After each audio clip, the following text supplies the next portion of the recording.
I was tired of feeling scared when I was lifting things. I was tired of tweaking my back. I was tired of being hyper aware of the position my back was in when I was lifting. And ultimately, I was just tired of being fragile. So here's how I build my indestructible back. When I was in school, I was learning all about why you need to keep your back straight when you lift and the horrors of lifting with a rounded back. But when I looked at the studies, the data didn't quite line up. The main studies use dead pig spines and they were flexed back and forth without rest for up to 24 hours and up to 4 times their normal range of motion. Yet these studies are being extrapolated to humans and dictating how we should move. Doesn't really make sense. And the other studies were just showing that different loads go through the discs in different positions. And that is kind of redundant to me because that's just how life works and how loading works. And that doesn't mean that something's bad. It just means that there's force there. It's kind of like a reskin of the old don't let your knees go past your toes because there's slightly different forces going through your knee joints when you go deeper. But that's also how the body adapts. You need to load it and it adapts to that load and becomes stronger. That's the whole basis of hypertrophy. That's the whole basis of exercising to increase your bone mass density. That's just the basis of exercise. And the discs have been shown to adapt to load. So I don't see why a study showing that load going through the disc is bad. It just means that it's going to adapt to that. You just have to load it appropriately. So with the study showing that, and then just also knowing that muscles respond to load, bones respond to load, all the ligaments respond to load, and everything gets stronger, I had to ask myself why there was this disconnect. I also noticed that strongmen and high-level deadlifters were able to lift crazy amounts of weights with a rounded back, and it's dynamic and not this bro science cope of, well, they're keeping their back static and in the same position, so it's safe, that people use to allow their cognitive dissonance to persist. Even if they're staying in the same position, it doesn't matter because those forces are still going through it. So stop the cope and just admit that rounding the back is okay, and you'll do a lot better for yourself. So I'd seen all these examples and I had gained the knowledge to critically ask myself, why am I afraid to lift 500 pounds? So many people can lift so much more weight. The body can adapt, and not only is it okay to train in flexion, but it can actually be beneficial to train in flexion. So I had to ask myself, what's holding me back and why am I not doing that? So that's what I started to do. I started off with Jefferson curls in my basement with an empty barbell or lightweight so that people couldn't see me and judge me, and I wasn't bombarded by misinformed people telling me to keep my back straight and then I was going to hurt my back. And holy shit, did it feel good. It was such a good stretch to my back in that position, and it was so mentally freeing that I felt like a new person, really realizing how resilient my body is. So I kept doing it and just slowly progressed, not really pushing it too hard, even though I had the strength to, because I needed to allow myself to overcome this mental apprehension that I had to the movement. It was also a somewhat new movement to me, so I realized that I had to let my tissues get used to being exposed to load in that end range. And then the next thing I did is I took that concept and I applied it to side bends and twists.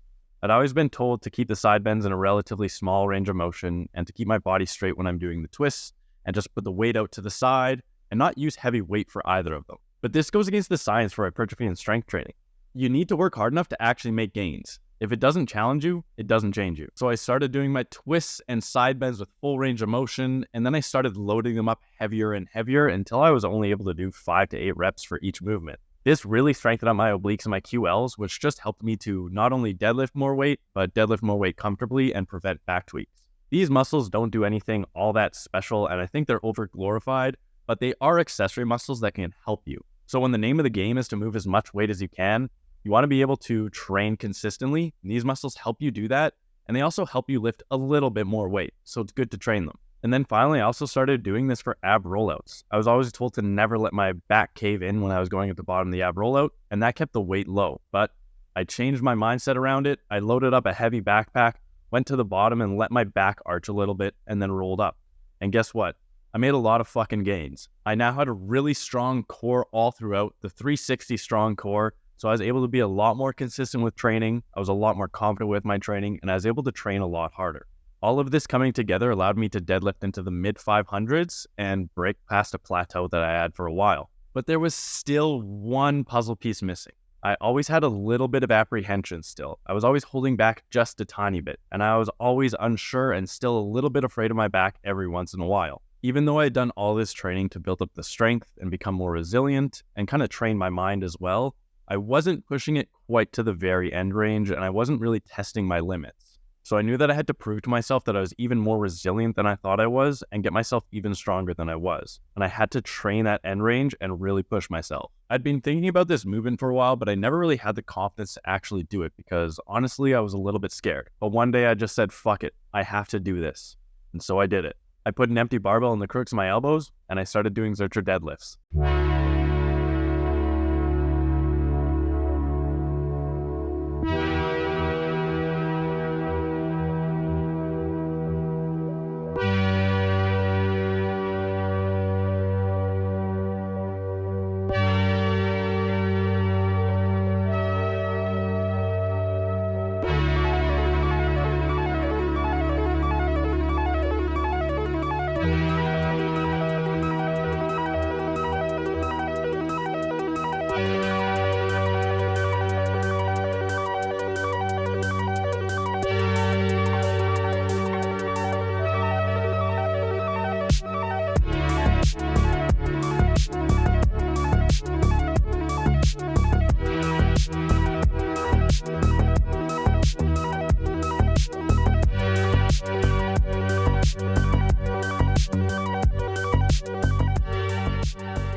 That day I did a few sets with an empty barbell, then I worked up to 50 kilos, and then I did a set with 70 kilos. I was comfortable going up to 70 kilos on my first day because I had been doing Jefferson curls with 120 kilos, and they're very similar movements and really prepare my body for it. But I also knew that I had to stop there because it was a more extreme ROM, so my body wasn't quite used to it, and it was also a new movement, so I mentally had to prepare for it a little bit more. And my elbows really hurt. I took some time slowly building it up and playing around with different variations to allow my body and my mind to adapt to it. Some of the variations that I did were Zercher Good Morning so that I could get the movement down a little bit without going into the full range of motion, and probably the most beneficial one was Zercher Holds. These really toughened up my mind to get used to holding heavy weight, as well as my elbows to get used to holding heavy weight. They also strengthened my back up a little bit so that I could handle a little bit more weight. How many times can I say weight? This exercise not only got me stronger, but it also allowed me to have more stamina doing work with the other Zercher variations, which ultimately helped me build them up faster. If you're able to do more Zercher work within the week, you'll get more gains. After a while, I slowly worked my Zercher deadlifts up and up and up until I got to a point where I could hit 180 kilos. This turned my back into a turtle shell, and I felt more resilient than ever. Years of doing Jefferson curls, heavy side bends, and heavy twists built up the resilience, both physically and mentally, to allow me to try doing Zercher deadlifts that one day. And doing all of these movements has really helped me to build up that strength and resiliency to push my deadlift further than ever.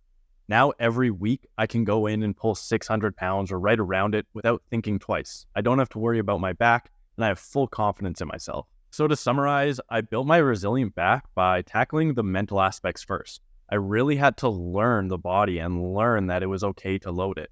And I had to overcome those apprehensions that I've been told by other people that didn't quite know the science behind it and didn't know how to properly extrapolate those studies. The human body is resilient and adaptable. You just have to load it appropriately. After knowing that, I was able to slowly build up progress over years. This doesn't happen overnight. It takes time. You have to let your body get used to the positions. You have to let your body build up strength in them, and you can't push it too fast. Just like building strength with any other movement, you have to be patient and you have to be consistent. And finally, if you're interested in learning how to Zercher deadlift, I made a video on it that'll help get you started, so I recommend that you go watch it after this. Thanks for watching and go make some gains.